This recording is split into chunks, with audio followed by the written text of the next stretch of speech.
Okay, we'll get going. Atafe, can you hear me? Okay? I can't hear you at this stage. Yes, I can hear you. Good. And I'm not sure if Jean is there. Let me just check. Yes, I'm here. Jeannie, you're there? Yes, I'm here. Good, okay. Good. What we might start with is some writing corrections, because a few, not many, but a few people sent me some writing. And I'm going to put up a few errors and see what you can identify. No, she's not outside today. Atafe's Alice was ready to go to the open day. no, Atafe's travelling around the city. She's roving. I'm home. She's roving. You know that word? Rove. Rove means to move around a landscape. Sort of like checking it, just generally moving around. Yeah. So we have a collocation. Was that one the most common collocation? A roving reporter. So like a journalist who's in a car and like we often, you know, the program will, the channel will say our roving reporter. That's the reporter out in the field, kind of moving around. So they're roving. Think of which car has that word in its Land Rover. That's right. It's roving, you know, real tough landscape. It's moving around, can go anywhere. That's why it's called a Land Rover. Yeah. I thought we'd do some corrections just of the people who wrote. I've got a few, and there's some interesting ones. I won't put them all up, but we'll put up a few. You might recognise your mistakes, you might not. So don't worry about that one, we'll take that out. I'll get us a better pen.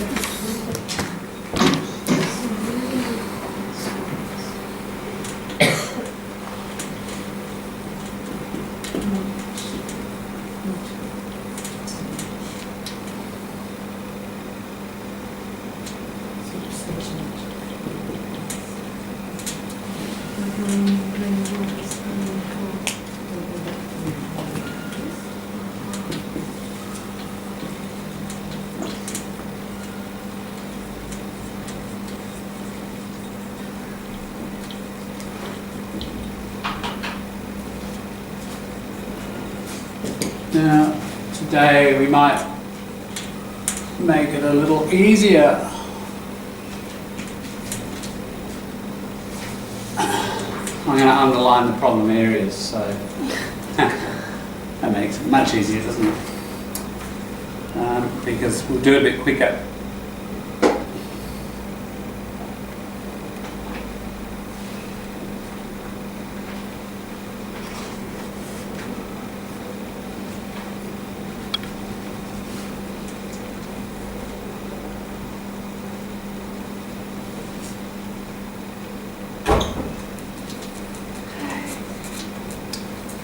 G'day, Lily.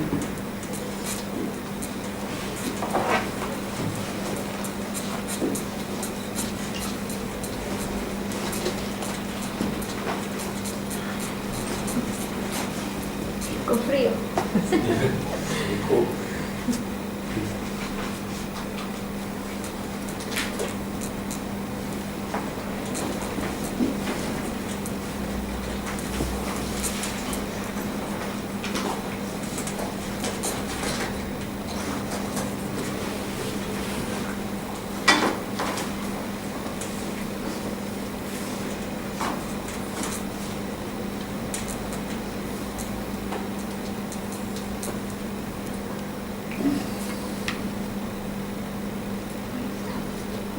Some errors in the sentence. Please underline the errors.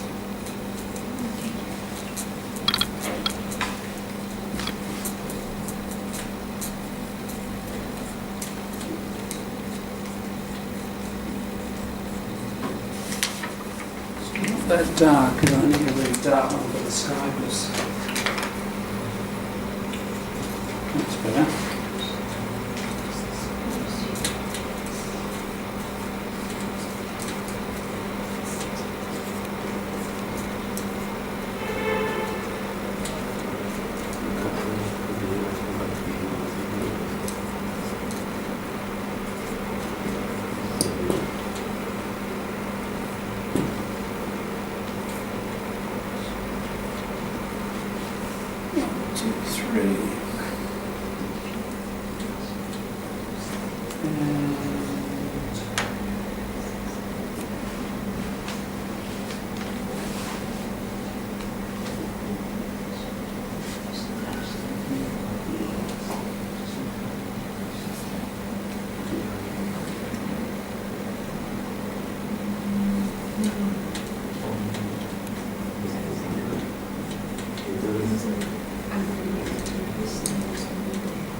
Combine these. Let's put them all into one, right? You might recognise your errors, so if they're yours, don't fix them. Let somebody else think about them, because I've fixed them on your sheet, so all you need to do is come and correct that, but I'd rather have the others think about the problem. So 5 and 7, you've got a dozen problems there. What do you think needs work and why? They actually, some of them embody some very good writing, some great phrases, but then once you've got that phrase, sometimes you need to tweak it a little bit to get it just right. Yeah, so usual rules of the game will come up and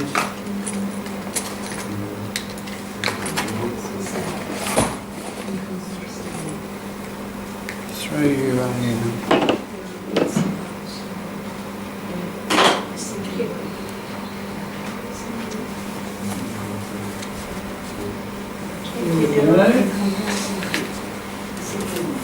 come up and correct what you think might improve it. So we have to, Just come up and change the underlined bit. even if we think we could be wrong. Well, Oh, only Yeah. that, only the things. only the stuff that's underlined. The rest is okay. Okay. Alright, just come and So the correct. one is in comparison. Yeah, correct. So I just go. Yep, go up and correct. That's it. I don't remember how to spell it.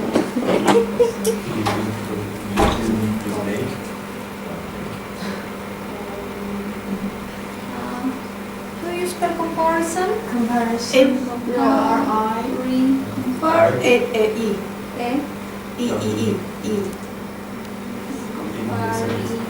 ISO. Wait a second. No. Without G. Without G. This way? That's right. ¿Double S o just one S? It's a bit. It's okay, there's Comparison. I don't remember. Very bad with spelling. Is in comparison with? Comparison with. With. With.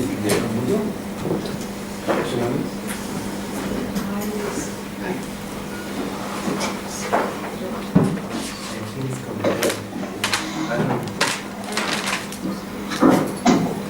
That's the spelling.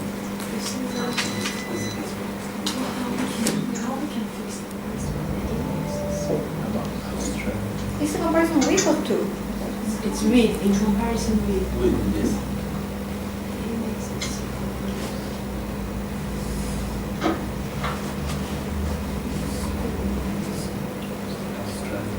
So here, Ah, right. It's such to conscious. A single story. The first one. Similar ceremonies. Because We don't need you. well, years. Where? Doesn't As exist. schools.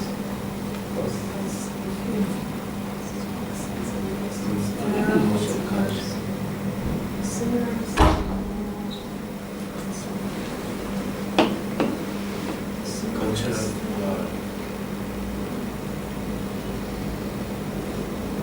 It's not a new concept. Concept is the concept.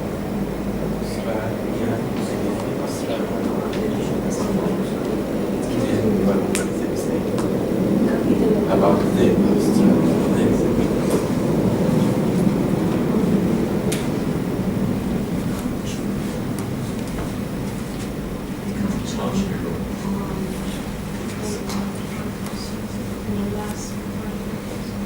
Yes, corrections look good so far, so all good.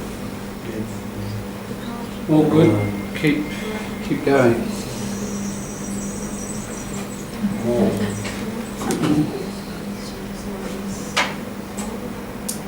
in the first one, in the score, we just eliminate you. You has to come out and change to some other pronoun. Okay. Mm-hmm.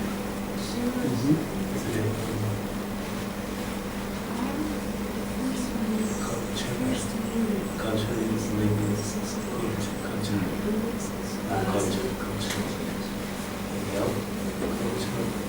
Yeah, correct. That's it. The adjective. Sorry. The first one is very tricky. I don't know how to. This is called less if.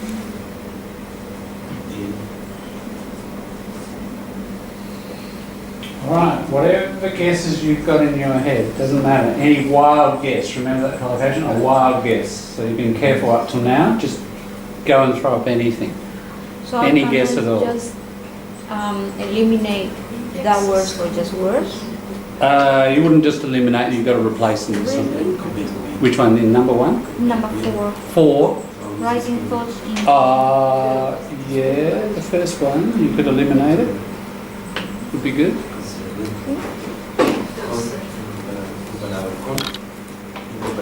Yes. Correcto. Is it a kind of formal writing? Yeah, yeah. So then, That's right. It's formal writing, so. I'm not sure. I'm just Yeah. what instead of you. Yes, you could do that. And close you, close out you. This one, I don't know if it's necessary. Yes, It's not agree. necessary. Thank you.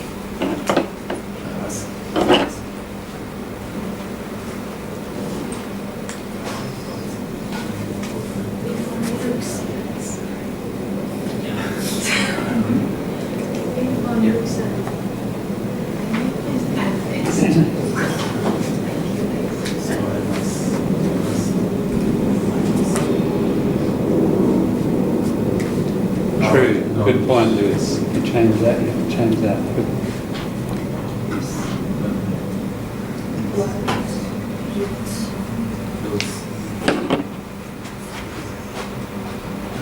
It Good. could be We're about to needed. close. Hey? It could be instead of necessary, needed. Not needed. Your necessary is very close. Can you just think of a different part of speech? You wouldn't put that's an adjective there, isn't it? Necessary. You need the same word, another part of speech.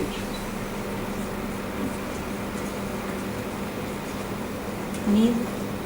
Same word, different. Same word, different part of speech. Good. All right. That'll do. Let's go through it. Need it.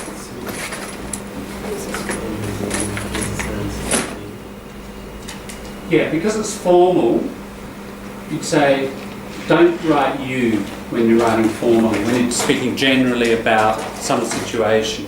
You know, like, you know, when you get hot, it is necessary to drink lots of water, for example. If you're writing a first aid kit manual, when we get hot,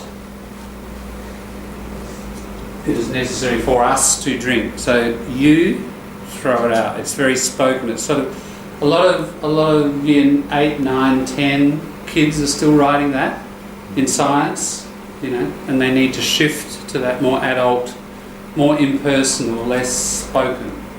So you get a more written, more spoken form, and those are acceptable academic pronouns. We? It's basically we, or you can use this one form.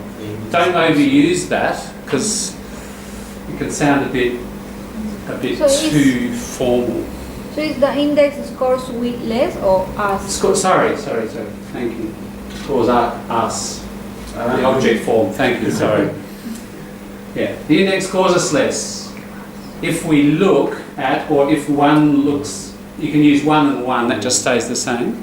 Object and subject. Right. Not like the we.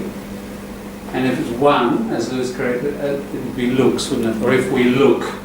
So it could be we look or one looks. At Facebook, or now, do certain activities. Again, just sounds a bit too spoken, get more formal. And the collocation I was looking for was engage in.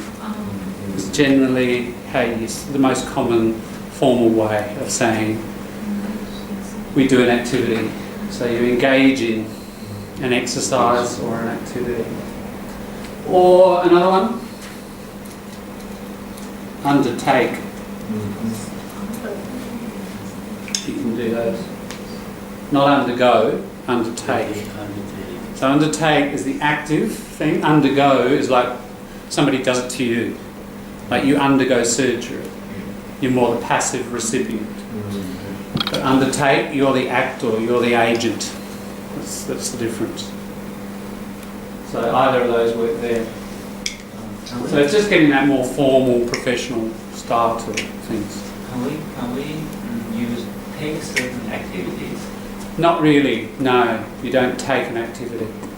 No. Make. You can take certain ones, like you can take an exam and you can take a test, but you don't take activities as a collocation. Just this next one, article issues.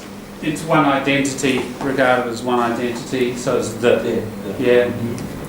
In comparison with, yeah, that's right. I just put that one up, recycling that one. We've talked about it, but no one got it wrong in the writing. It was just I was recycling it. Something missing there, which no one got. In comparison, In comparison with UK, the. I think we're all pretty clear. It's the United States, isn't it? Yes. So it's the United Kingdom. It's the United Arab Emirates. So we use the for collections of states, like the Soviet Union. Yeah? We use the. But if the name of the country is not a collection, like it's Japan or Peru or Libya, it's nothing, isn't it? Australia, nothing, no article. Yeah.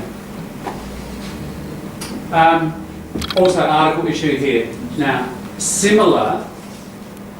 So if that word was same, it would be the, isn't it? It's always the same. You can't have a same. You have the same. But for similar, it's a similar. Because you could have a number of similar things. You can only have one that's the same. Right?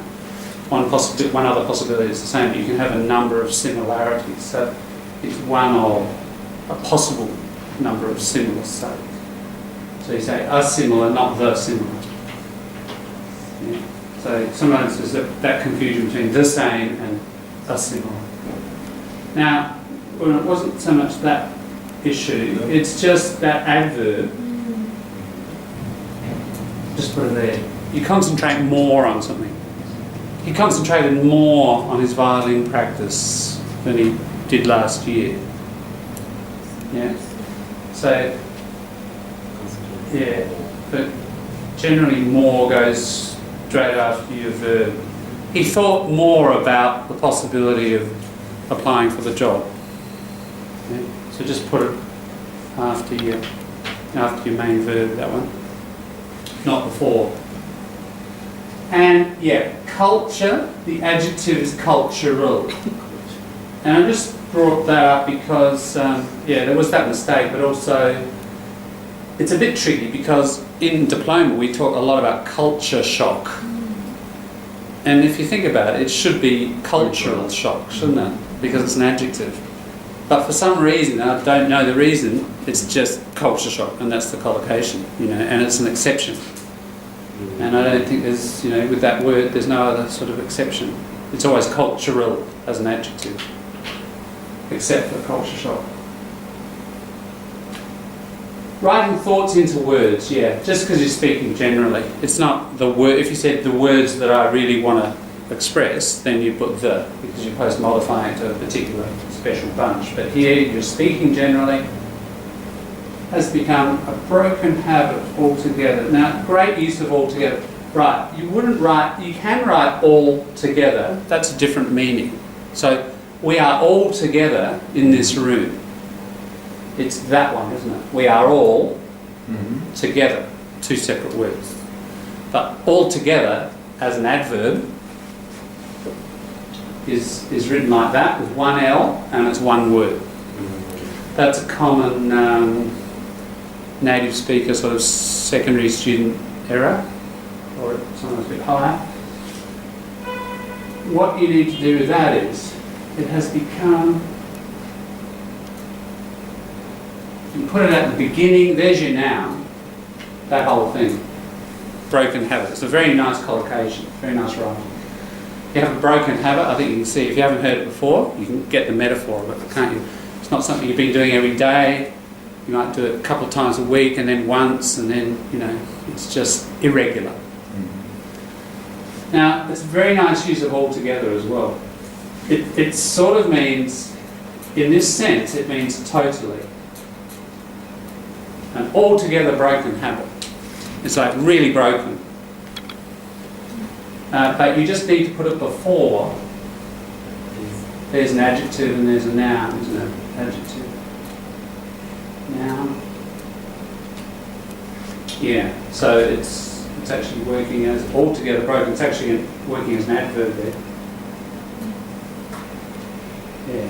So it's become a altogether. And then becomes an, doesn't it? Because you're an altogether broken habit. Yeah. So now because that adverb has come with an adjective and a noun, it goes before broken habit. That's right. So you'd have adverb, adjective, so it's very bad. ADJ there. ADJ, adjective, and then your noun. Yeah, an altogether broken habit. Yeah. But it was like I stopped seeing him altogether. Then it was fine. Right, that's okay. Yes, that's right. Other sort of forms like this to get the feeling of it. That was an altogether terrible acting performance. You know, it was like totally. There was nothing good about it. It's an intensifying expression, and it's quite advanced. I don't think I've seen or heard a second language user use it before. So, bravo! It's very nice, very native-like. So, if you're going to use it, that's just how you do. And this is great too. Lovely word, muster. It's an unusual verb. We were talking about mustering is when you have animals and you round them up and you drive them into, an area that you want to control them in, send them to market or whatever. That's mustering. Generally cattle. We muster cattle, we herd sheep. You can mustering sheep, not really. Think of the Aussie. We don't call them cowboys in Australia. No. Stockman, fairly sexist. You don't say stockwoman, just stockman. Or the other word, and it's close to what we were talking about before. It's a little bit older word, a drover. A drover, somebody who's on horses rounding up cattle. So here, In what is in Matilda there is another word for well, there's the swagman, and the other one? and then the troopers, the guys on horseback there. And the one who brings the troopers is? The one who brings the troopers? There's the squatter, and the squatter owns the land, and he's a rich guy. And a squatter is a person who just took the land from the Aborigines. They literally squat like that. Like, you talk about somebody illegally possessing, just going and moving into a house where no one's living there, and they won't come out. They live there, that's a squatter. So that's what happened in Australia. The squatters took over a lot of Queensland, New South Wales in particular, some Victoria, and just seized it, and then became very rich. So what happens in that story is, this rich guy who's just stolen the land off Aborigines sends in the police, doesn't he? The troopers. Down came the troopers, 1, 2, 3. And they say to this homeless guy, "Where's the sheep you've got in your tucker bag?" Yeah, it's a very class. There's quite a lot of politics in that song. Yeah. So the squatter, I'll write it up. So it's coming out of that material verb of that motion I demonstrated, how to sit. So a squatter, he may do work on the farm and do that work, in which case he's that, but not necessarily. Drover is the one who drives the That's right. cattle? Yes, that's right. In fact, rover and drover, there's a poem, "Rover, rover, cattle drover, where go you today?" There's this person asking, where are you going? So here, it's a great metaphor and collocation. The only thing missing was an S. Because what you're saying is, I need to get all my energies, and all my different sort of energies, my emotional energy, my linguistic energy, my physical energy, and they're like cattle, they're sort of all over the place, and I need to herd them together and bring them under control to do what I want to do. It's a very nice expression. You just need an S. Although, perhaps not necessarily. I just put that one there because very useful adverb, isn't it? We often need it. If we're saying not necessarily or necessarily in argument, that's necessarily the case. It's a very useful adverb. Make sure you use the adverbial form where it's needed, rather than the much more common adjective, necessary. So perhaps not necessarily soon. Does that make sense, that one? Okay. Any issues or comments or questions about any of that?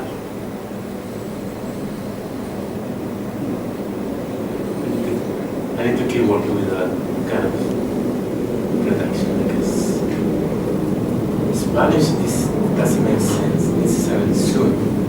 This one This? necessarily soon, necessarily pronto. Necessariamente pronto. No necessariamente pronto. You wouldn't say that? No es necesaria pronto. That's not necessary. It's not needed soon. Yeah, it's not needed soon. So you don't say not necessarily soon. You wouldn't say that. Difficult. Yeah. But It can be used, but it is not common. No necesariamente ahora. Yeah. Could you say that? Yes. Yeah, Right. You can. no Yeah. necesariamente ahora means. Right. Yeah, that's right. Not all of this translates into. A lot of it doesn't, does it? Well, you Yeah, have to. you've got to think in your own universe, partly. Yeah. Any other points? But in Spanish, it makes sense. It's exactly the same. Mm-hmm. Perhaps no necesariamente pronto, and no necesario pronto doesn't make sense. Yeah, it translates the same. It does translate. Okay. And it's a mistake in Spanish as well. Right. They have to kind of change right away. Yeah, that's right. Yeah, we've got to change the style of thought and certain expressions anyway. It's because every part, so not everyone that speaks Spanish speaks in the same way. True. That's So right. every country has their own. Yes. Ways. Yeah, right. What's acceptable in one area is not maybe in another. Yeah, true. Necessarily here as an adverb. Yeah. What is it that necessarily describes? All right. Yeah. What does it describe? What is it referring to? Yeah, what is it referring to? What, perhaps? Too soon. Mastering the power. That's right. Yeah. Yeah. If you're saying not necessarily soon, I must do this thing, mustering your powers, but not necessarily soon. So it's referring to that action of mustering your powers. Maybe later. That's it. Yeah, I'll write later. Just leave the pen over there, or there, or there. Yeah, it's further and further away. Mastering the power altogether. What part of the speech is mastering the all power together. No. altogether? Oh no, altogether is No, in another section. Master all my powers all together. Also. It's Although. also perhaps. That's although. No. All together. Altogether. Oh. Together. Yeah. As a package. Okay, but all right. I can see why you're thinking that, because it's like you cattle. You're mustering them together. Okay, but the collocation, you don't need the together. You just muster all your powers. Yes. When you muster your. But I don't mean here. Okay, let's change it. Mm-hmm. Mastering all my powers. Mm-hmm. This part of the sentence. This part of sentence as a package. What part of a speech? Oh, what part of speech is that? Yes. Well, you've got a verb, Yes. and then you've got a noun phrase, haven't you? All my powers. You're mustering this thing, and this thing is 3 words. All my powers. So you'd say it's a noun phrase. So if that all my powers is the noun, Yeah. so the thing that should describe noun is adjective. But if master all my powers, that necessarily, if refers to the master It's of an my adverb. powers, then it can be adverb. It's an adverb. Yeah, I know. Oh, okay. Well, it's referring to the mustering. Okay, not It's all my referring to the powers. verb. Not to the Yeah, it's not referring. To the I noun. see your question. Yeah, it's not referring to the noun. It's referring to the process. Yeah.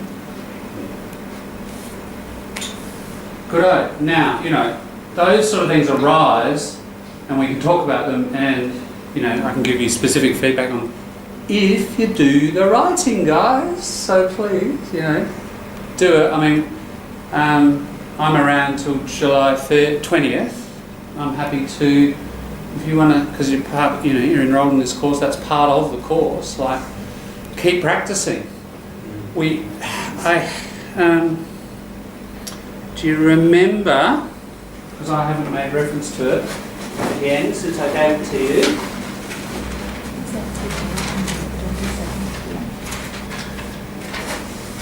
And I've got, they're a bit old and damaged on my bag now, but I gave you that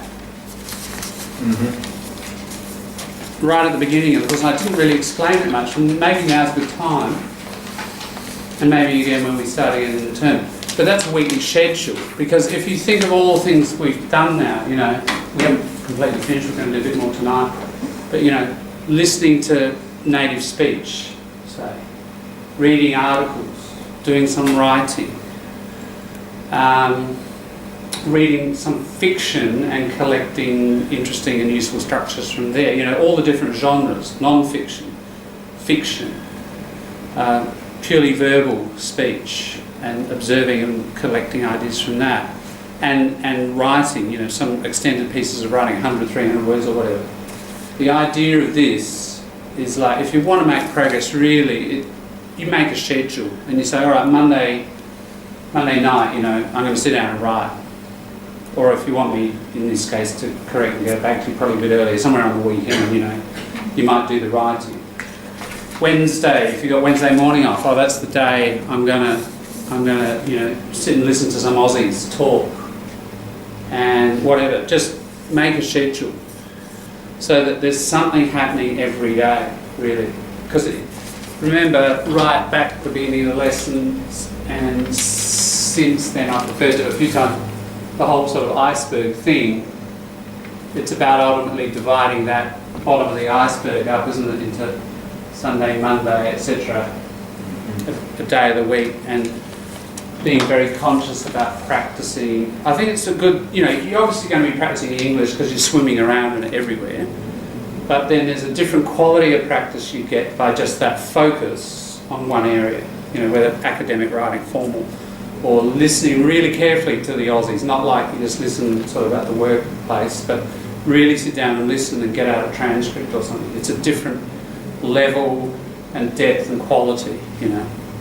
And what I'm trying to demonstrate here is some techniques and ideas so that you can approach those regular activities.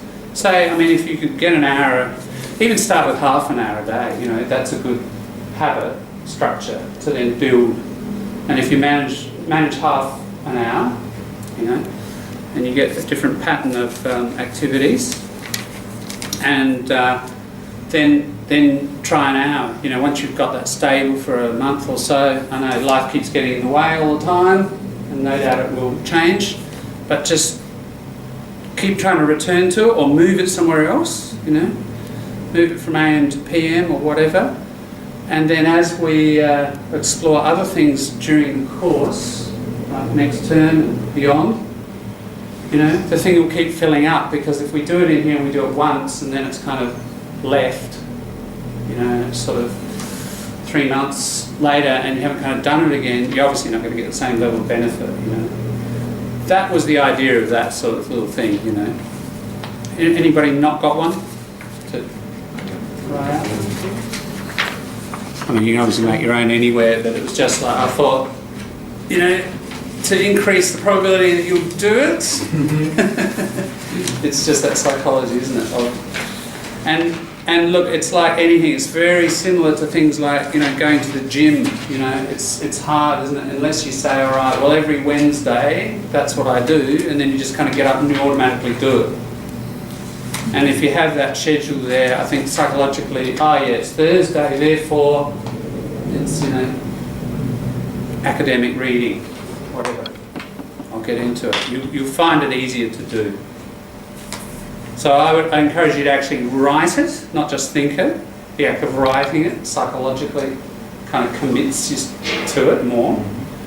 And do it in pencil, because you're going to move it. You're going to have to move it around. The chaos of life is going to disturb that. You're going to have to move it around. But that's the principle of that.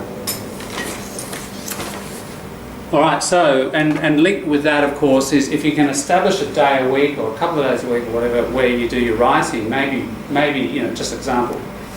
Wednesday you do your first draft, and then you haven't got time for the rest of the week. And so Saturday morning you do your second look at it and redraft. Because that's the other thing with writing, is getting into the habit of not just writing once, but, you know, at least twice, possibly 3 times by the time you open up the collocation dictionaries and grammar books and, you know, really work intensely on something. I mean, I think that's the best way of approaching writing here, and the stuff you send me is you know, really focus on 200 or 300 words of something that you really craft over a few sessions. And you use all the resources that we've talked about here, the Michael Vince, the Cambridge Grammar Dictionary, the collocation stuff, the thesaurus, you know, and the activator. You do all that work and then send it to me. You know, just craft and craft and craft and get as good as you can. Then I'll give you the feedback. And you just keep doing that and keep doing that. You know, that's, I think, going to give you your best quality results over time. Okay, well, we're going to push on with our last. We're going to finish the some of the 17th doll work. So get that up.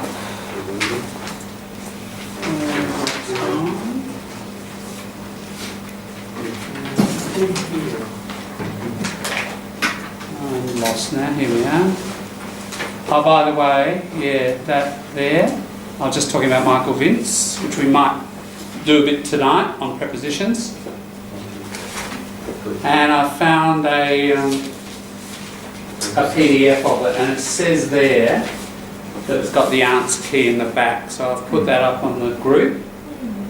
It's a great book to work your way through. I might have mentioned one of the best writers who wrote for diploma, and I used to use his essays as models because they were very good. He got both Michael Vince books, the First Certificate Language Practice and this one, which is the higher one, which we'll use here. And he worked through them, and he worked through them not once. He went round, once he'd finished, he went round again. And he went round 3 or maybe 4 times each book. Because you do, don't you? You forget that stuff. You need to revisit. Grammar, language is more of a circular thing. It's not circular, it's like a spiral, sort of more like that. You advance, but you have to revisit through advance. You advance through revisiting, I think. So anyway, that is there, and we may use it tonight, and Skype, as you may need to refer to it. So what I thought we'd do is we'll just play this from the beginning so we warm you up, and you can remember some of those expressions. It's always good if you do study something like this and you have a script, play it lots and lots of times, and even after you've analysed it, then play it again after the analysis so you hear all this stuff just naturally falling into place. And because you've done the analysis, you'll hear it much more accurately, effectively, you understand it. It'll start consolidating what you've just learned.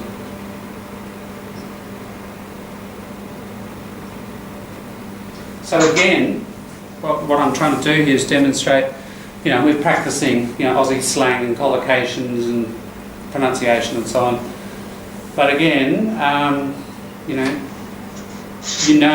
this is there. There's a whole performance of it. The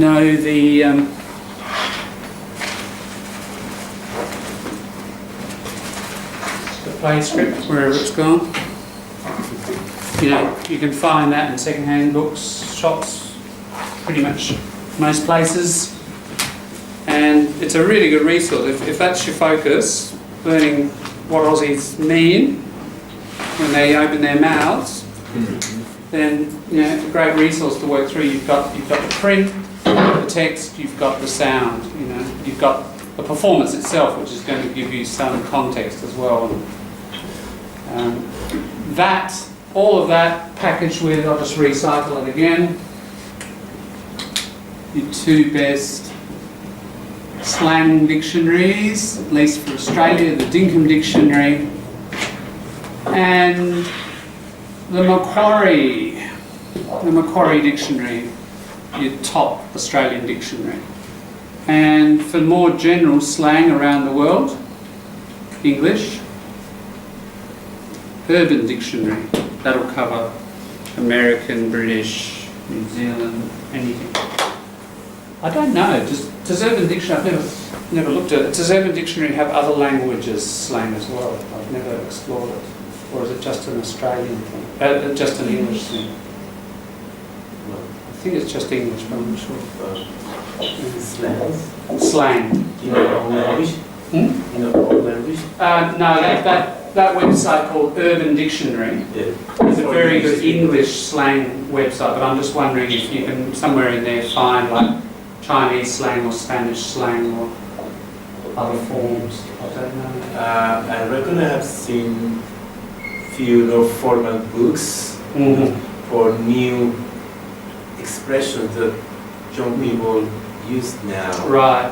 Yeah. One of the problems. Means. Right. One of the problems with books is, and you're seeing books here and they're useful, but young people's slang is changing so fast.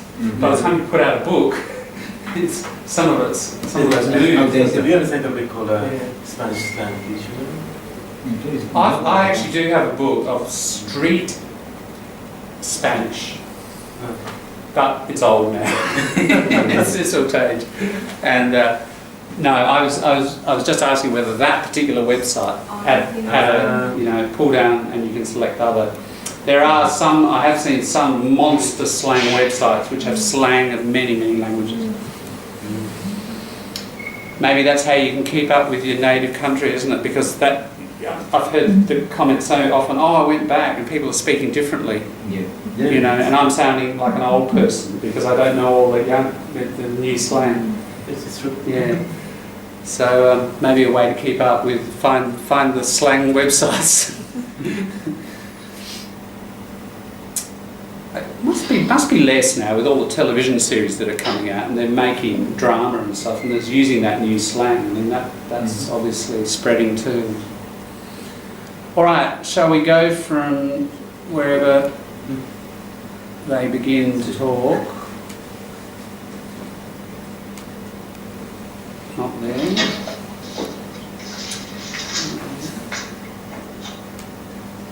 Okay. And Skypers, I'll just... So, I was the only one went to the wedding. August it was. The boys were away. Though, of course, when I brought up and told them, they sent out money for a present. But I had to buy it and take it along. Olive wouldn't have anything to do with it. Wouldn't even help me pick anything out. The boys didn't mind her getting married then? Sorry, I let me don't start this know. again. I suppose they did. Especially Barney. I mean, it must have been a bit of a shock to him. But like I said, they wouldn't do anything to stand in the way. Well, that's how they are, Lost see. inside on my... Olive was the only one really kicked up a fuss. She wouldn't believe, even up until Saturday afternoon, that Nancy ever go through with it. If you ask me, I say this Nancy had her head screwed on the right way. She got tired of waiting, I think. Olive doesn't mind it, she just looks forward to the next time. But it used to get on Nancy's nerves a bit. And of course she reads a lot. Hey, though of course when Olive brought up and told them, they sent out money for a present. But I had to buy it and take it along. Olive wouldn't have anything to do with it. Wouldn't even help me pick anything out. The boys didn't mind her getting married then? Oh, I don't know. I suppose they did. Especially Barney. I mean, it must have been a bit of a shock to him. But like I said, they wouldn't do anything to stand in the way. Well, that's how they are, see. Olive was the only one really kicked up a fuss. She wouldn't believe, even up until Saturday afternoon, that Nancy ever go through with it. If you ask me, I say this Nancy had her head screwed on the right way. She got tired of waiting, I think. Olive doesn't mind it, she just looks forward to the next time. But it used to get on Nancy's nerves a bit. And of course she reads a lot. And this fella, this Harry Alloway, well, he works in a bookshop and he used to bring books into the pub for her. I suppose that's how he got round her, really. I don't reckon Barney's ever read a book in his life. Well, I'm fond of a good book myself. Now and then. Well, you won't be needing any until after April. Did you hear her saying me-self rather than myself? That very subtle little working class change that we talked about. And it's different from the script, isn't it? Yeah. So the actor's adding that working class, more working class element to her voice just to develop her character more. Oh, even Nancy only used to read in the winter time. Yes. Nancy, you're going to the Grange I haven't seen him. Oh, maybe I'll put it when I'm looking you. I want to. No, it's all right, me there. I couldn't see you for looking. Olive always gets nervous. We used to have to joke her out of it, Nancy and me. But I think she's got it worse than usual this time. I mean, she's probably worried about how you're going to fit in. I don't have to fit in. What I'm here for is a visit. And if Olive's told you anything Oh, else... she hasn't. She hardly said a word. In that case, then there's no need for you to get nasty. Oh, I wasn't being nasty. You were nasty-minded. What you said before about not needing any books till after April was bad enough. It strikes me you know too much of this place for your own good. I've lived next door in my life. Why shouldn't I know? I am not going to argue. You just shouldn't, that's all. But you said I was being nasty. What made you say that? But Olive's never told you that there was anything nasty about the layoff season. That is none of your business. Hang on to your hats and mittens, kids. Here I come again. Well, what do you think this time? Snazzy enough? Oh, well, you might knock your eye out, but it's nice and cool. And it's the sort of thing that Rue likes, you know, fresh and green. Yes, it's lovely. Cool? Yes. it suits you. Well, it'll have to do anyway. Haven't got time to change again. Now, what else is there? Oh, I know, get the beer in. Oh, will you up in the fridge? God, she's a good kid, that. Strikes me she knows more than a prayer, it's just the same. Don't be silly, she's only a baby. Not too much of a baby. If Vera ever spoke to me like that, I'd put her straight back across my knee, and I don't think it's nice the way this one acts. How? Oh, just as if she owned the place. Oh, well, what do you expect? She's been running in and out of here ever since she was old enough to walk. Well, Gru and Barney, she treats as if they were uncles. God, you're a wag. Talk about cautious, Kate. Do I? Well, look at suitcases by the stairs. You'd think someone was getting ready for a moonlight fleet. That's different. I've taken my overnighter up, and I'm not taking up anything else till I'm certain. Don't be silly. I told you he's all right. Yeah, well, I'll find that out for myself if you don't mind. Look, no one's trying to talk you into anything. Just don't take too long to decide, that's all. I think we sort of got up to there, didn't we? Somewhere Yes. there. Yeah. No, I further know, a out. little bit. Do we go a little bit further? Because there's some things I don't think we talked about. Did I talk about flit? Yeah. Yes. Yeah, flit, a flight to run. Okay. Yeah, yeah. And the overnighter, I've taken me overnighter. There's also Pearl's changed that my to me. The overnight bag. That's right. We did talk about that. Didn't we? And it's interesting because further down, Pearl. Yes. Well, I'll find out for myself. So the writer is not completely consistent. He's got a me-self, but earlier on it's my. So I think the actor's gone through and changed it all to me, me-self, me bag. Yeah, all right. So we'll run now to the end of that page. And Well, where's that photo you said you was going to show me? Oh, yeah. You can see him much better in this one. Those others he was always clowning about. It's the four of us taken at Luna Park the year before last. Nancy's on the end there. Can you see what I mean? What? Well, you look a bit like you two. What do you mean? There's something in the way you look. I noticed it the first time I met you. Can't see it myself. She looks to me like she was drunk. She was drunk. Right after that was taken, she got sick on the ocean wave. Yes. I can imagine she'd be the sort who gets sick on an ocean wave. But she wasn't like that, really. Nance was... She was a real good sport. Well, Barney was pretty fond of her. You can see that by the way he's holding her. It's a bit intimate, isn't it? Listen, lover, you better make up your mind. These are a couple of cane cutters fresh from the north, not two professors from the university. all right, we'll just stop at that point and discuss. I don't know how much we. Can't remember how much we covered. Just one thing. Pearl says halfway down that page. Where's that photo you said you were going to show me? And did you notice what Pearl said?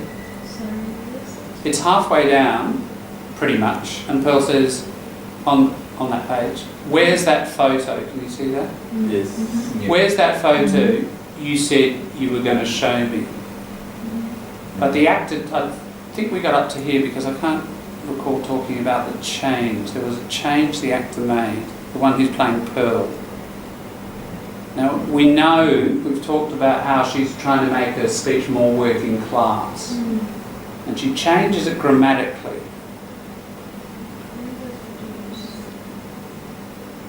She says, where's that photo you said you was? You was gonna. That's very working class. It does exist. You know, it's not uncommon, but it's, you know, low educated, but it's there. So yeah, she's a creative actor. She's going through and changing some of the grammar to get that much stronger accent and working class grammar and vocabulary in there. So you will hear people say, "Oh yeah, you was pretty drunk last night. You was, not you were." Then it would make us, it would put us in big trouble because I would think that they're talking about he was. Right. It could, if you're listening and you just catch a was, and you think, oh, it must have been he. Yeah. Or she, So or not you, true, good point. You can't always assume if someone is speaking this kind of English that it will be third person. Yeah. Yeah. It's not huge. I mean, less than 5% of people, 2 or 3%, you know, something like that, would do it. But it's there, and it's worth knowing. Okay. So John, Yeah. so they speak that fast because that's how low world class speak so fast? Or it's That just- fast? No, that's pretty just standard speed. They're not speaking especially fast. Middle class people, same speed. Yeah. That's fast. Do you feel that's fast, Lou? It's hard. No, I mean some words because they cut some words. Ah, Some- you mean how they're dropping things out and pushing them to get, sure. Yeah, so that's maybe not overall speed of speech, but it's like the contraction, the compression. Yeah, that's stronger in working class speech. Yeah. Skype, has you got a mic on there? Yeah, did you hear any bits that were particularly fast like that and pushed together? It's just like they don't finish a word. It's just like cutting them, so it sounds like they are running when they talk. True. Yeah, that's a more working class thing. Yeah. So if you're dealing with a lot of people from lots of different classes, and they're roughly a third of the population maybe or more, working class, manual working class more, 40 maybe. Then it's good practice listening to a lot of it. Listen to something like this, really study this play script, and I think with the play script there and the voice, it makes it clearer, doesn't it? And over time, your brain learns to decode it. Even if you didn't do the intent analysis we're doing, there would be a great benefit for just listening to it with the script and not worrying, just getting the gist, but getting your ear tuned to that running effect. Yeah, you'll hear people much better. So you mean that was kind of normal? That's speed. Yeah. Linking everything together. Yeah, that's just very normal working class speech. Absolutely, it's quite normal. Yeah, that linking. What we'll look at, just remind me when we finish this. I'll show you strine. Remember, I mentioned strine, Australian becomes strine. So Australian, 3 syllables becomes 1 syllable. Strine. That's an example of that compression. And we'll just explore for a few minutes for fun. But I'll show you the sites, and you can dig away at it if you like. It's it's a revealing exercise. Yeah. And Australians are famous, of course, for this, so it does make listening hard. Okay, I think the last half, did you discuss that between yourselves? I'm not sure if you have. No. Why don't we take 5 and have a chat? And Skype, I'll just turn you down so that... have a chat between yourselves about what did you observe in terms of slang, unusual expressions, grammar, working class characteristics, etc. In that last little bit, just the last half. But we discussed last class until there. I'll just, sorry Skype, I'll just turn you down so you can have a chat between yourselves, Settler and Gina. There you go. Okay, have a chat. Yeah. We last class we. We stopped about there. I've got a mark there. We've got we started further down. I did explain clowning, but I don't think we covered that. I've played down to there. And I don't think we've looked at that yet. Is that right?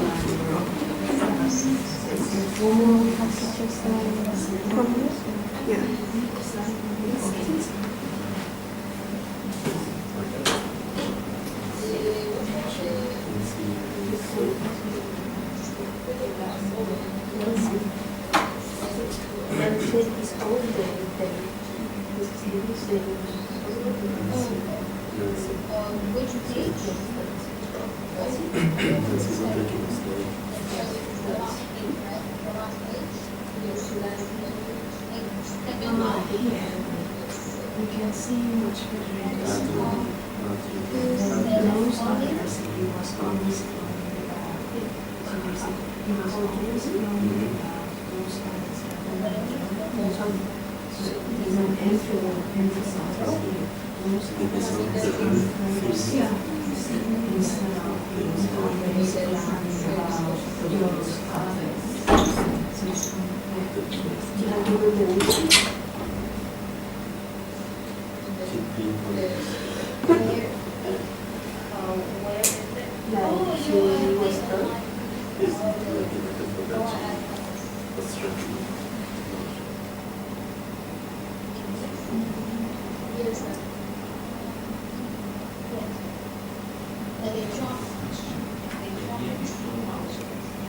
he's going to be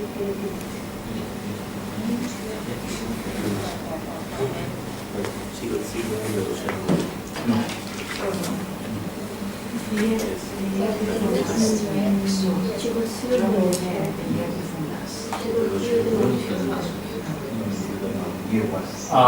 That's the name of it, right? So, yeah. No.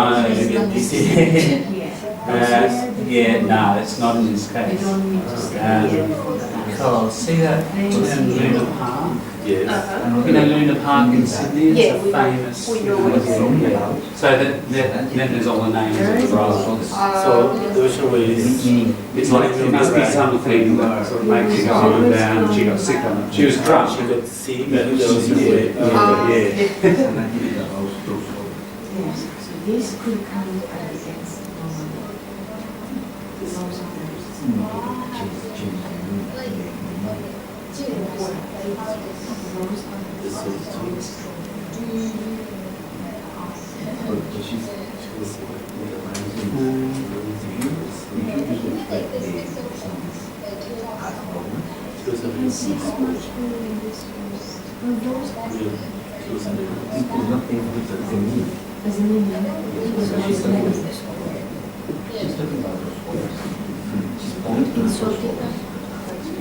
What's others referred to? Yeah. That you can see them. Those others. Yeah. It's not people. Photos. Yes. It's the photos. You can see it much better in this one. That's clear. It's in this photo. So though, so this is referring to a photo. Therefore, those is referring to other photos. So there's an ellipse in those others. He was always coming back, but she's dropped it in. What is sugar? It's pretty lazy. We don't usually do it, but you can. And then what I was saying is that she was talking about this is an adjective. So I can see. She's talking about This in those other photos, he was always claiming that. So that bit is a bit of adverb of place in those photos. So that's your main clause. There's your claiming about is your phrase with the mucking around. And there's your subject. So it's like that's the sentence really. It's common with the speaking of class.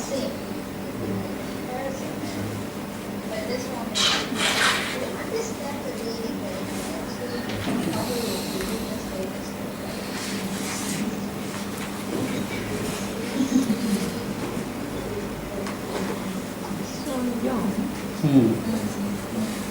Here, is she talking about the two guys? Or Yeah, a couple of.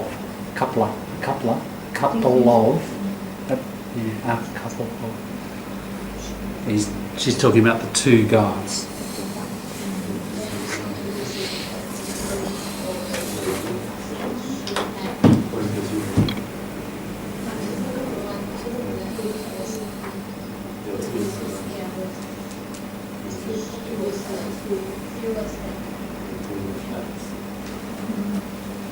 All right, let's have a look at it.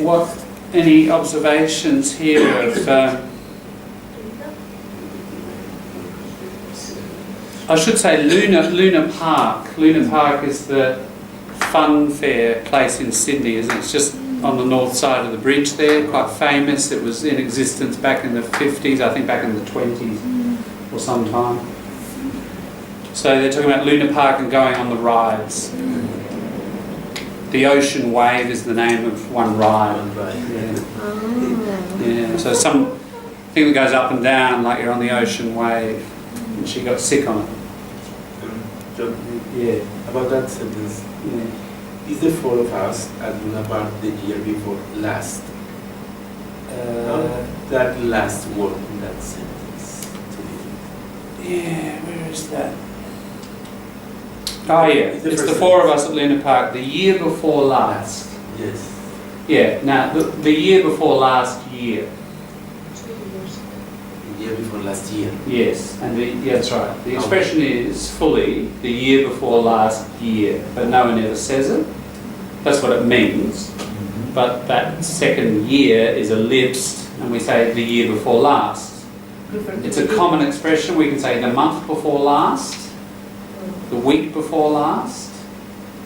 So if we bring that to current time now, we will say it's referring to 2016. That's right. Okay. That's right. Yeah, it would be referring to 2016. Exactly. So can we So say- not last year, but the year. So it's the one before that, isn't it? We've got last year, and then the one just before that one, the year before last. And it works for months, and it works for weeks. Okay. Can we say the month after next? Ah, well, yes, into the future, the other direction, the month after next. Correct. The week after next. I'll see you the week after next. So not next week, but the one after. It's just it's the mirror image, isn't it? Yes. But that is So- unusual. Eh? That is unusual. You usually said in 2 months' time. So we have Yeah, but it's still pretty common. Another expression it's more oldies say it. But so here we are Tuesday, and then there's the next Tuesday, and then there's the next Tuesday. Whoops. And that is called Tuesday week. So that's next Tuesday. Right, and that one 2 weeks from now, that's called Tuesday week. Don't know if you've ever heard anybody say that. Yes. Yeah, you have. Alright, it's not just 85-year-olds who say it then. You've been working with 85-year-olds. No, it's around, but it's not so common. But if somebody says that, that's what they mean. Just if we're talking about time reference. So in 2 weeks' time. That's right. We could say, I'll see you on Tuesday in 2 weeks' time. That's much clearer, but it's longer. But if somebody says, I'll see you on Tuesday week, we're here now. That's what they mean. So if you are Monday, you say, see you tomorrow for this Tuesday. If it's Monday, then Tuesday week would be there, yes. right? Because it's two Tuesdays. So if we're in Tuesday now, it's 2 Tuesdays. If we were here on the Monday, and we said Tuesday. that Tuesday, that becomes Tuesday week, isn't it? Because it's 2. Oh, that's tricky. Yeah, Yes. it is. Like these. Just get out the calendar. Just get out the Microsoft calendar, and So when you say, so if it's Monday and you say this Tuesday, they mean tomorrow yeah. or next Tuesday. So next Tuesday is not this Tuesday, it's the next Tuesday. This Tuesday and next Tuesday can get mixed up with natives. Natives, it's confused. It's a weird thing in the language. It's not. It's got worse, I think. And next Tuesday, do you mean this one or do you mean that one? Yeah. You've just got to clarify it. I think it's very messy. Because I always thought that in English, this Tuesday is the coming Tuesday or the coming day, Yeah. and next is Next week. Yeah. And that's what it used to. But more and more, some people are saying, we're here, and say, I'll see you next Thursday, and they mean like in a few days' time. And it's wrong, but it's spread so much that I think you need to clarify now, and don't assume that they're using it correctly. It's basically an error that's gone wild. Yeah, which is a bit of a pity because it's led to all those confusions. All right, guys up the back, you were talking about that. Oh yeah, you can see him much better in this one. They're talking about photos, aren't they? Those others, that's referring to photos.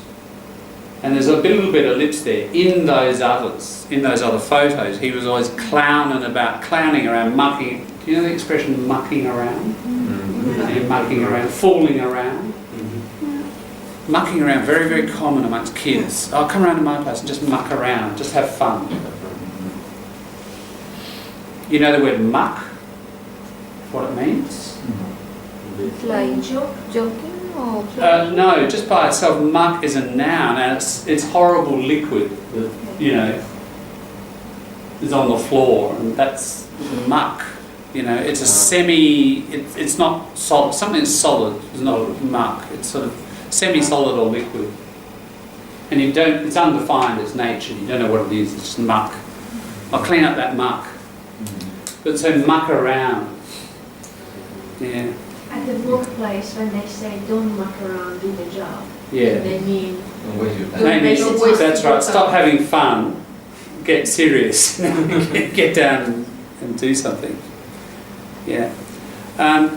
Just a little thing. Notice it's the four of us at Luna Park the year before last. Nance is on the end there. Just instead of Nancy, it becomes Nance.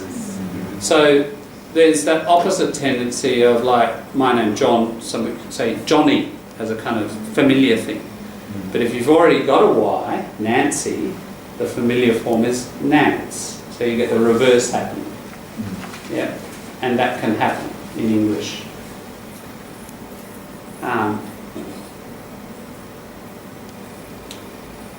You're a bit alike, you two. She could have said you're a bit alike, couldn't she?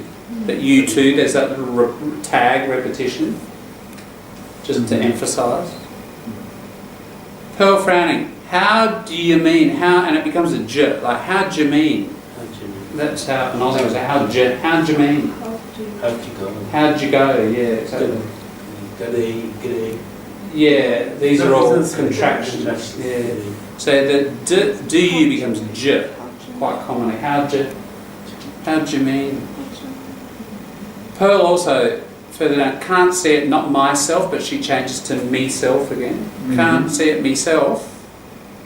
Stronger accent there. Oh, well, she'd been on the whiskey, meaning she'd been drinking. She'd been on the grog, on the beer. You've been grog, sorry. Grog, slang for alcohol. Very, very common word, slang, grog. Like most languages, many slang words for alcohol, but it's one of the more common ones, the grog. And grappa is from... Grappa is more Central European particular alcohol. Like So grog is alcohol. it's quite a particular, it's not a general term for alcohol, it's a particular sort of sweet wine kind of thing. Yeah. Olive down the bottom. Nance was a real good sport. If someone's a good sport, they like having fun, they're light-hearted, you have a good time with them, you're a good sport. That's pretty old these days. Old working class people might say it, but that one, She was having fun. yeah, it means more about her character. She was a fun person. She was a fun person. Yeah. So whenever you're with her, you're going to have a good time. You're going to have fun, not serious. Now I have heard lad. You're a good lad. Lad, yeah. Instead of sport. Yeah. All right. If you're a real good lad, that's referring to a male, right? And that's just saying you're a good person. But a real good sport, the sport thing means you're having fun. You've got quite a particular character, personality. And that is more for young ones, yes? You wouldn't say lad. Probably, yeah. You wouldn't say it about somebody over 40. Then fellow is okay. Fella is just very generic. It can mean anybody. Fella. Probably not about little kid. Oh, I suppose so. No, look at that little fella. He's having fun on the swings. You can say it. You can say it about all ages. And notice how you don't fallow, not fella. And Aboriginal people love the word. It's certain words in English Aboriginal people have taken and making very much part of their identity. And you can look it up, Aboriginal English, and it's good to know that stuff. Again, because if you're dealing with public, you'll deal with a lot of Aboriginal people probably. So words, yeah, like falla, mob, a group, very big Aboriginal word. Deadly, really cool, really good, you know. And some Aboriginal language words like nuckin and things like that. So all this, nuckinya means see ya, and that we use that in South Australia, but Queensland people won't use it, you know. So it's good to know some of that, and you can use it. How you spell that? Nuckin.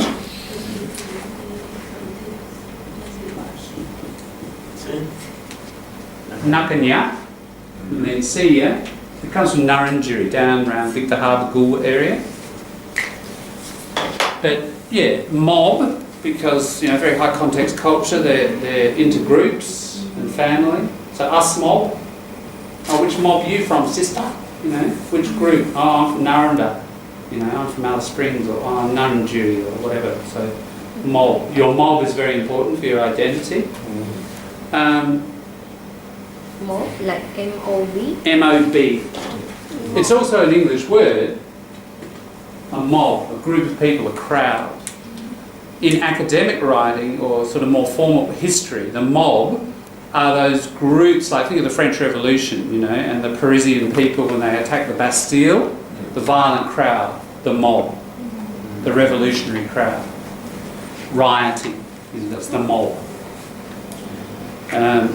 That's another sense of the word. But a mob is a group, yeah. Do we describe any groups of animals with mob? You do. Cattle. Yeah. We've got a bit of a cattle theme tonight, haven't we? We've got stockmen and keeps coming up, drovers, yeah. Mustering. Yeah, you muster a mob of cattle. And then how many? A mob of sheep.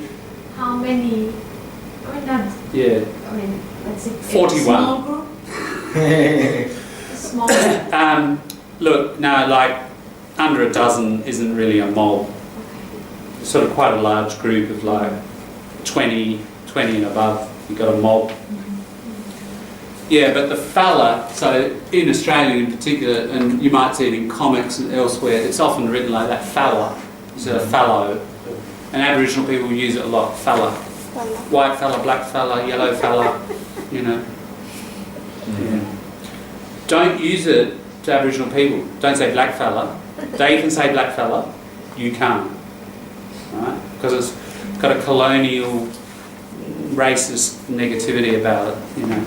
But they can joke around and say, oh, us black fellas, you know, we're all going down to Adelaide. White fellas are going to stay here. You can call people white fellas, and you're all white fellas. And does anybody got Aboriginal background? No. Doesn't matter what colour your skin. We could have an African dark person in here, they're a white fella. Right? You've got white fellas and black fellas. So, it's sort of... Anyway, that's Aboriginal English, and the word fella is big. Yeah. So here, yeah, as opposed to lad. So Barney was pretty mad about her. Now, the preposition is important. Mad at, angry. Mad about, in love with. Yeah, if you're mad about lots of songs, oh, I'm mad about you. It didn't say that. It says that's that. Fonda. Yeah, she said Fonda. Fonda. Oh, did she say that? She Yeah. changed. Oh, okay, good listening. I didn't notice that. Right. So she said fond of, right. Interesting change. Pearl, snorting. You know that verb? It's not what she says, it's in the what we call the stage directions. Blowing hard out of your nose is a snort. Yeah. So when you disapprove, you know, she sort of blows through her nose. Like, that sort of thing. Olive, look at what she says. Listen, lovey. We talked about love, that word love, didn't we? But now it's become lovey. And that's a more working class form. Listen, lovey. These are a couple of, coupler. See you in a couple of days. So it's become run together to the point it's just sounds like one word. They're fresh from the tropics, so they've just come. Now that expression you can say, oh, that you're fresh from work. It doesn't mean you're feeling fresh, you're probably not. You've just had your day of work. But you're fresh from work, you've just come, just arrived. Oh, you're fresh from the train. You've just got off the train. Fresh from the bus. Fresh from the aeroplane from Singapore. It means it's metaphorically just done that. Alright, so that's where we're up to, isn't it? Any other observations that I might have missed or questions you have about any of that so far? What is the sugarcane coupler? Yeah. Oh, that's up on the next page, Natalie. I think we went about a sentence or two into the top of what Olive says up on the next page. Yeah. These are a couple of sugarcane cutters fresh from the tropics. Can you see that? Yeah. It's a question. So what is it?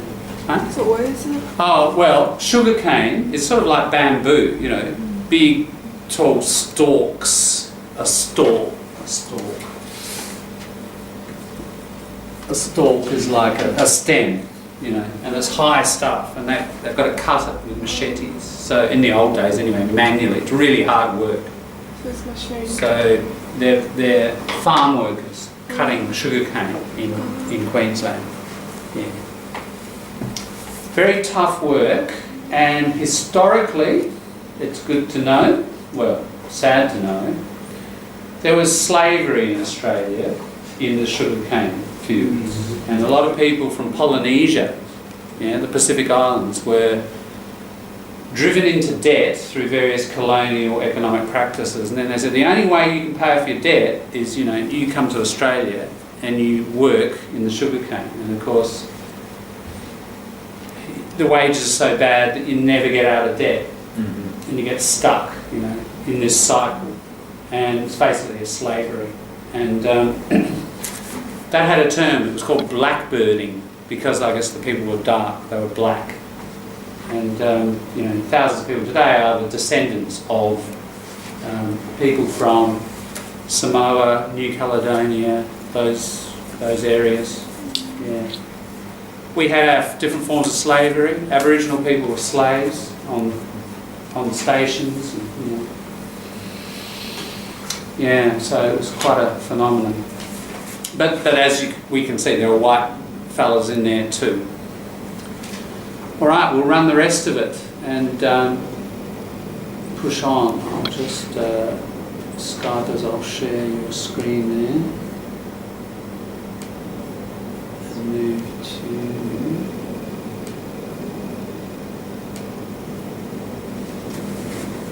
volume. We'll finish it off, finish the page. All right. Well, I know one thing. He'll never lay hands on me like that in public. Won't he? Honest, you've never met a bloke like Barney. Only about so big, but I don't know, the women go mad on him. Well, I believe it when I see it.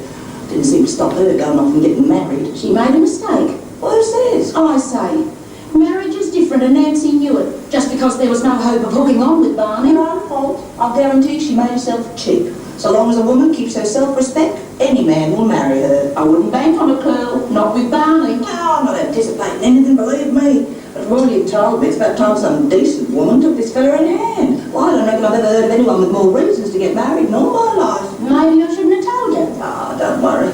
I would have found out. I'm a mother. Thing like that, you couldn't trick me. He'll probably tell you himself anyway. He doesn't make any secret of it. Polly, it's cold. Here, let me help you. Oh, put it on the table, you get rings on the clock. Doesn't matter. A few bottles make a party look like a party, I think. Did you do your walking sticks? Yeah, I haven't put them up yet. Well, what are they for? Tell her, Bubba. All right, and then she goes into the story about how Rue brings these down once a year and all that, and hence the title of the play. All right, well, you've got pretty much a page there to chat about amongst yourselves, and Skypers, I'll just switch you back to you. I think you're... Sorry. Yes. Okay, so Skypers have a chat and yeah, compare your observations.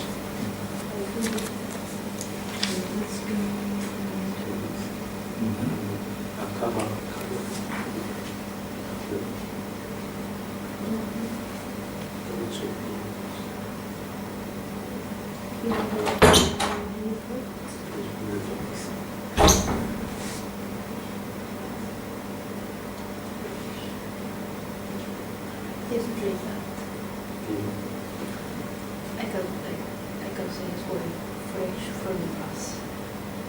Fresh from the war. That's the right. But by the Sunday or Yes. That's the right. how is it like? Only, but they just about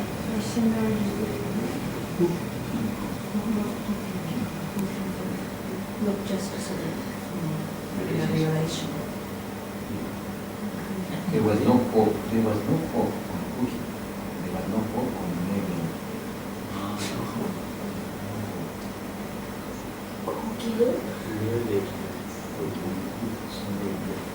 Depends also, depends on the stage of the relationship. At the very latest, they want consulting just to perform, just to start the relationship.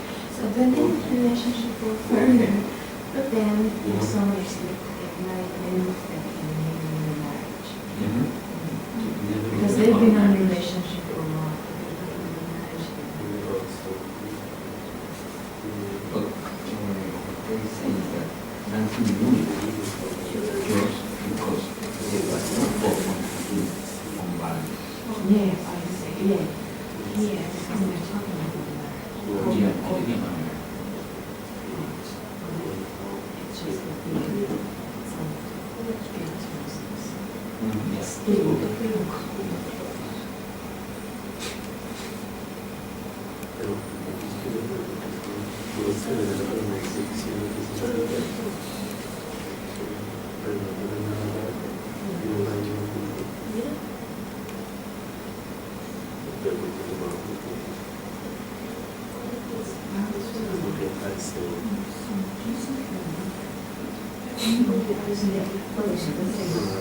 It's about understanding these two it's about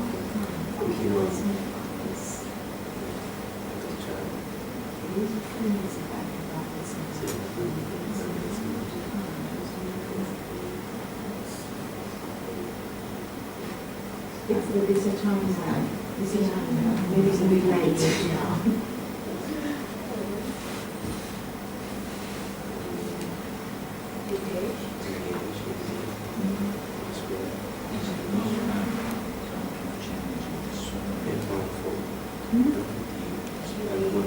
It's about time.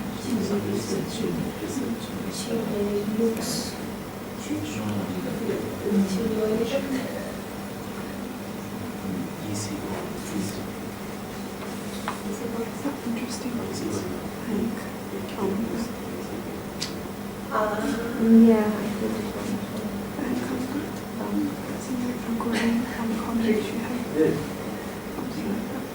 I think it's like bedroom. Is it cooking So like, is it like getting like Yeah. or close to him, Like traffic. yeah, That's why when you have to travel someone. exactly. No. Kids back. She does. She's now. That's a interesting. Shorter.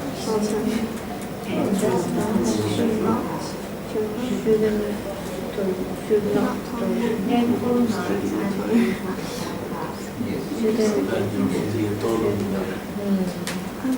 Oh, golly. Yeah, put the collar. Something gosh. Oh no. Gosh? Gosh. Oh gosh. Oh god.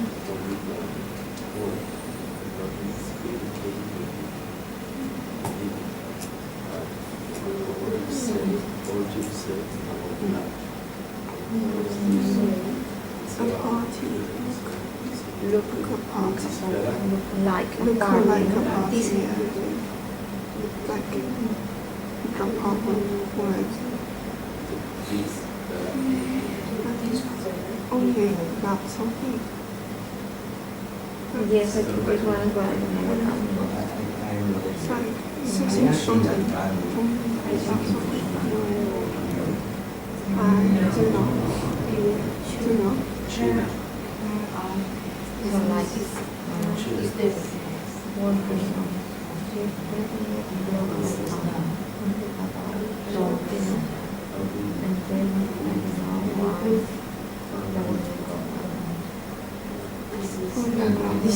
This is Paris theory. So he's like a big guy. I don't know. That's attractive, I suppose? Yeah. Are big guys attractive, supposedly? Okay. Ah, it was yes. And then, I don't know, the women got mad or is like falling in love. Yes, that's right. Go mad about. But what she says this part here, Yeah. only about He was only about so big. You're indicating with your hand. He's only about so big. So he's only, you know, I met a guy who's really tall. He was so big. So means that, like that. So it's not really big. Yeah.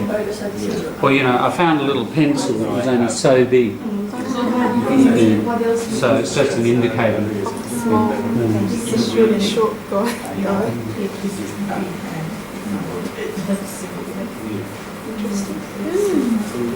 Quite a common descriptive structure. John, it's wrong. It's wrong. I have pronounced. I have found.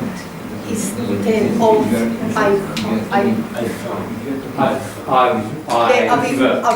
abbreviation. Rather than I've found. It's not native when you. Look, I've found somebody's hat.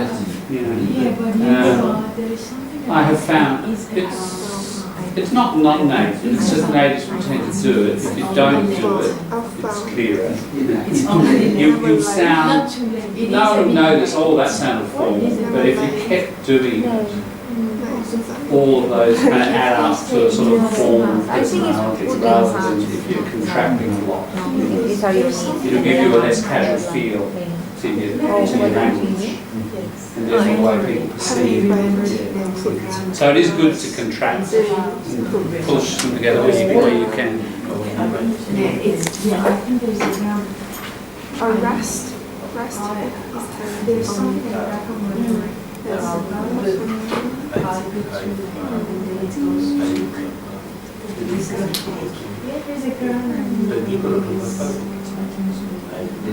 No, it is correct. Yes, the grammar, but it is about, it's already late, so It's about time. It's needed. It's needed now. It's about time.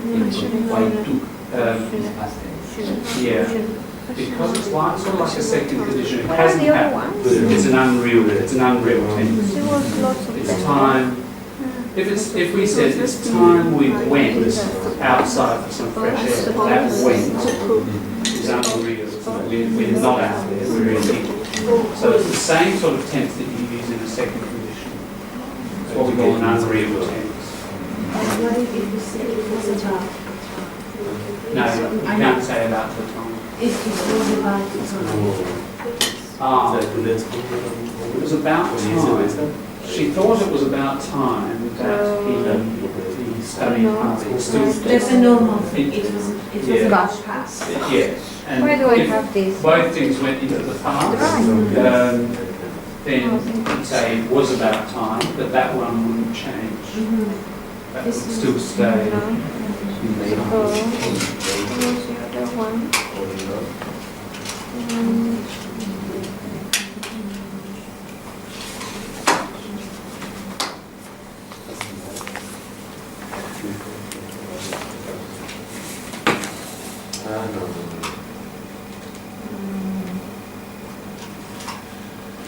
There's a few.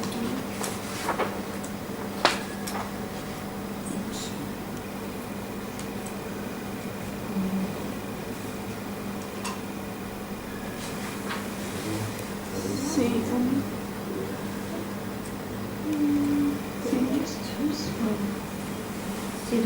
All right, we'll run through any observations or questions about any bits. Yeah. Mm-hmm. I mean, not about the meat, but what's the difference if someone says in terms of the language, but not the meaning, but the feeling? Bloke, lad. Sorry, I'm just. Sorry, I'm just trying to get.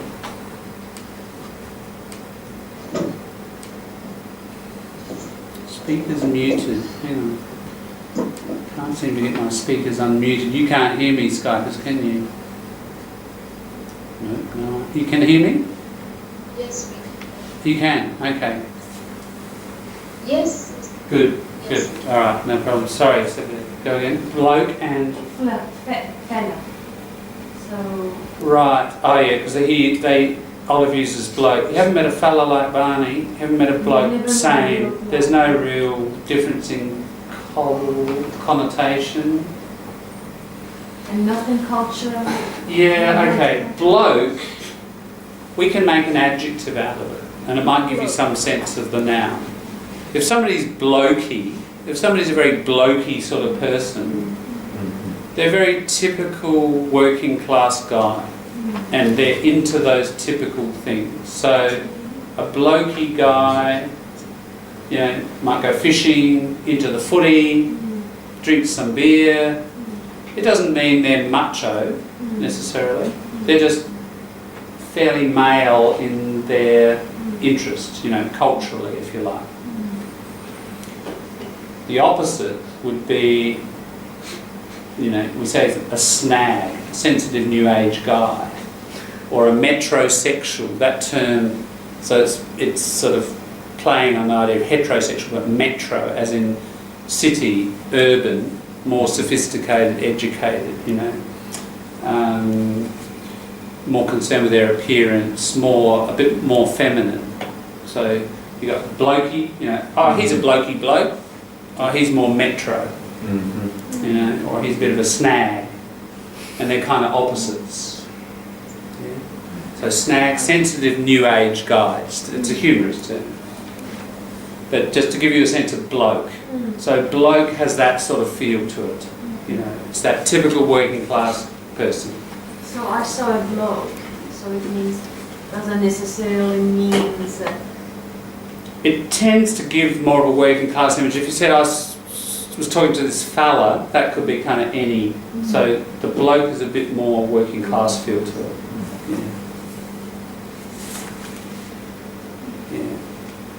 So is that a positive meaning? Yeah, it's not negative.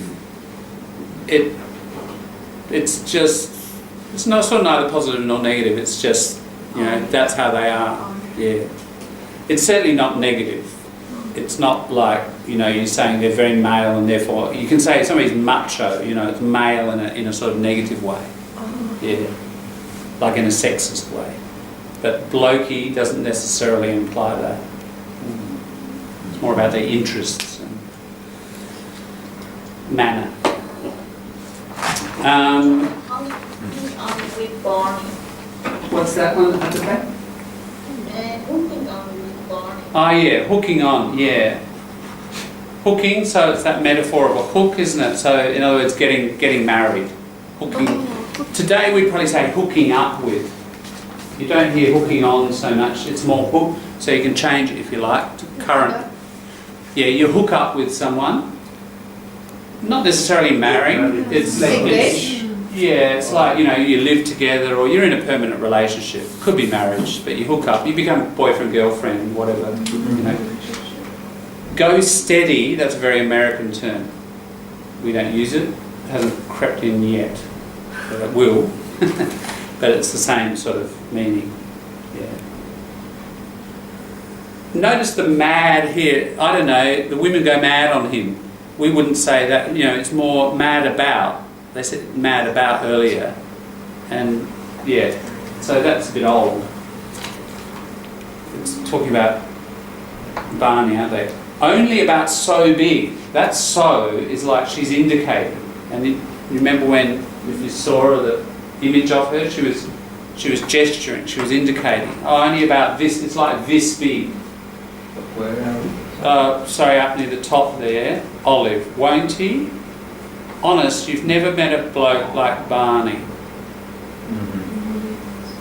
Only about so big. So he's short. And she indicates with her hand how tall he is. But we can do that about lots of things. You can say, oh, you know, I caught a fish on the weekend and it was so big. Not meaning, oh, it was so big that I couldn't control it. It was so big, and you gesture, you indicate somehow. So it's a common indicative structure, and it's usually associated with some sort of, you know, movement of the body indicating size or position or something. Yeah. And yeah, I don't know. The women go mad on him. It would be mad about. We would say today, mad about. And we commented on hooking on. I guarantee she made herself cheap. She made herself too easy to catch. Pearl. Notice Pearl's a bit moralistic, isn't she? And notice the term moral and moralistic. Moralistic is somebody sort of imposing their morals on others. It's got a negative sort of, you know, being too strict. It's got a negative connotation. I mean, I'm using it about it. But Olive, I wouldn't bank on that. This expression bank. When you bank on something, like put your money in the bank, I wouldn't depend on that. I wouldn't bet on it. I wouldn't gamble on it. Yeah. Pearl said, and you guys at the back were discussing this one, weren't you? It's about time some decent woman took this fella in hand. When you take someone in hand, it's like they've been a bit wild, and somebody comes along who's more disciplining, and it could be a husband, a wife, a parent, a boss, you know. Somebody will come and say, listen, you've had enough fun, now get serious, you know, get yourself sorted out in whatever way. Yeah, so in this case, she's saying it's time some decent woman took him in hand, so he's no longer the wild bachelor, but he's more under control. And your interesting point there you made about the grammar is not take this fellow in hand, but took. Because if we say it's about time and we want to do something, it's about time we all had a break, we all had, isn't it? It's a past tense. That's what we call the imaginary tense.